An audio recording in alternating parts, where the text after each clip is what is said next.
English Gurukul परिवार का हिस्सा बनने के लिए और हमारे साथ अपनी इंग्लिश को इम्प्रूव करने के लिए चैनल को अभी सब्सक्राइब कीजिए।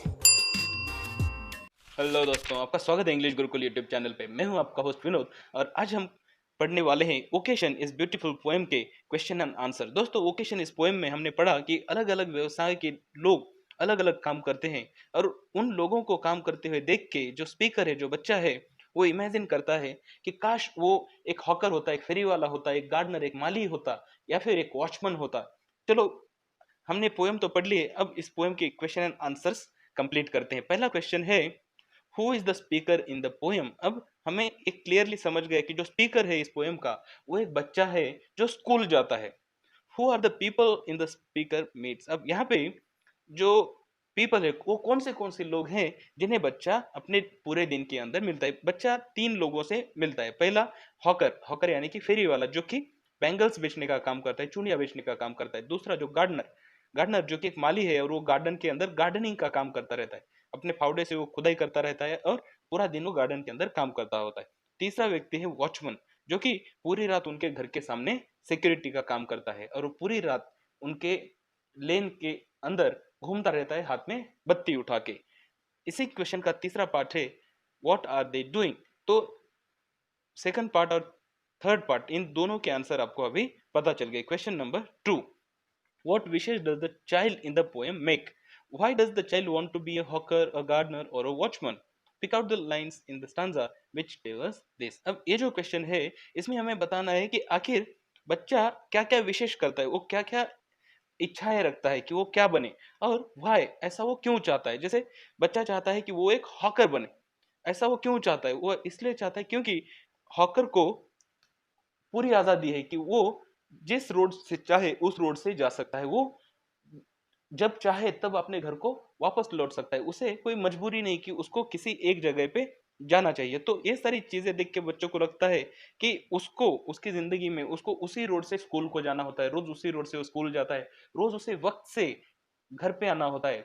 लेकिन जो हॉकर है उसके लिए ऐसी कोई मजबूरी नहीं है, हॉकर जब चाहे तब घर जा सकता है। तो ये सारी चीजें इमेजिन करके बच्चा सोचता है कि काश वो एक हॉकर होता। साथ ही साथ जब बच्चा एक गार्डनर को देखता है गार्डन में काम करते हुए, तब वो सोचता है कि कितना अच्छा है कि जो गार्डनर है वो पूरा दिन खुदाई कर सकता है और अपने कपड़े भी मैले कर सकता है। लेकिन बच्चा सोचता है कि उस जब उसके कपड़े मैले हो जाते हैं तो उसकी माँ या फिर हो सकता है उसका परिवार के लोग उसे डांटते हैं।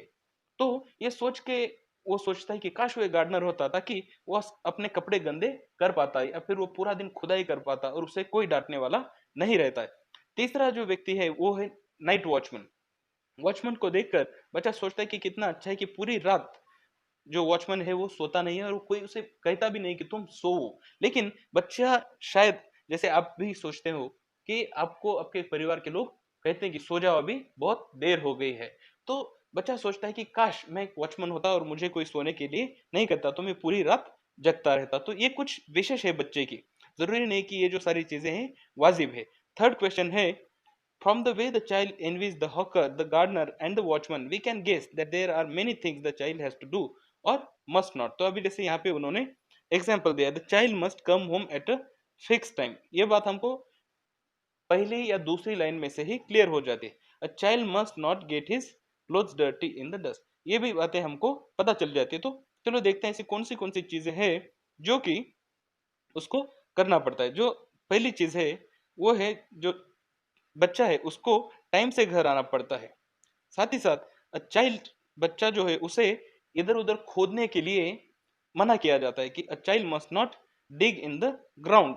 साथ ही साथ बच्चा जो है उसे वेट होने के लिए मना कर दिया जाता है या फिर पूरा दिन उसे सन में खड़ा रहने के लिए मना कर दिया जाता है। तो a child must not get baked in the सन।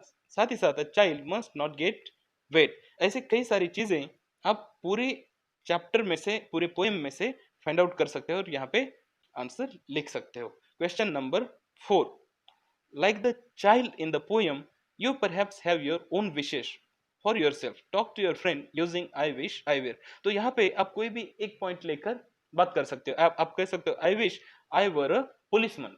तो उसके पीछे आप अलग अलग पॉजिटिव चीजें बता सकते हो। आप बोल सकते हो I wish I were a policeman, then everybody will be afraid of me and nobody will bully me. कुछ इस तरह की चीजें आप यहाँ पे कह सकते हो। तो दोस्तों उम्मीद करता हूँ आपको सारे क्वेश्चन अच्छे से समझ गए। अगर आपके कोई डाउट्स हो तो ज़रूर कमेंट करके पूछिए। Thank you very much.